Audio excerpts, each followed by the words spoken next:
हर्ष ने कौन कौन सी रचनाओं का लेखन किया था?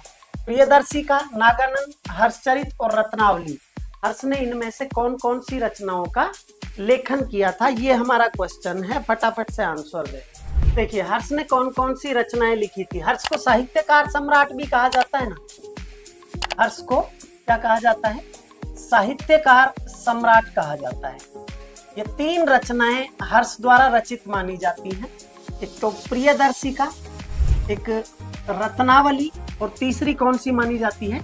नागानंद। ये हर्ष की रचनाएं मानी जाती हैं। ठीक है, अब ये तीनों बड़ी बेहतरीन रचनाएं हैं जो हर्ष के बारे में और बहुत सारे ऐसे प्रमाण नहीं मिलते कि वो इतना भयंकर विद्वान था।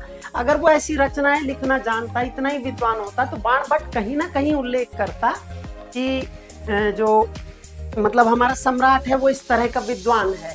अवेनसांग भी कहीं ना कहीं उल्लेख करता, लेकिन ऐसा कहीं भी नहीं है। इसीलिए हो सकता है ये सत्य भी हो। मम्मट ने एक रचना लिखी है काव्य प्रकाश। मम्मट ने एक रचना लिखी है काव्य प्रकाश, और काव्य प्रकाश में मम्मट जो है वो हर्ष पर यह आरोप लगाता है कि ये रचनाएं हर्ष ने किससे लिखवाई? धवल से लिखवाई। धवल से लिखवाई मतलब वो सीधा सीधा ये कहता है कि ये हर्ष की रचनाएं नहीं है। फिर भी वर्तमान में तो प्रियदर्शी का, रत्नावली और नागानंद किसके नाम से जानी जाती है? हर्ष के नाम से जानी जाती है। मतलब ए, बी और डी हमारा सही आंसर है। बाणभट्ट ने कौन सी रचनाएं लिखी थी?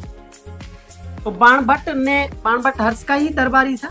उसने हर्षचरित लिखा, उसने कादंबरी लिखा। भट्ट जिसके भी सामने लगा वो विद्वान है। ठीक है, उसने चंडी शतक या दुर्गा शतक लिखा, उसने पार्वती परिणय लिखा और उसने एक मुकुट ताटी तक लिखा। ये रचनाएं किसकी हैं?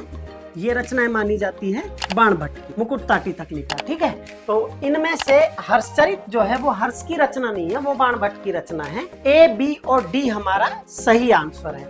ये याद रखना, ये क्वेश्चन बन सकता है यहाँ से सीधा सीधा इस कंसेप्ट से कि निम्नलिखित में से किसने सम्राट हर्षवर्धन पर साहित्यिक चोरी के आरोप लगाए हैं? तो किसने लगाए हैं? मम्मट ने अपनी रचना काव्य प्रकाश में कहा है कि ये रचनाएं हर्ष की नहीं है, ये धवल से उसने लिखवाई थी।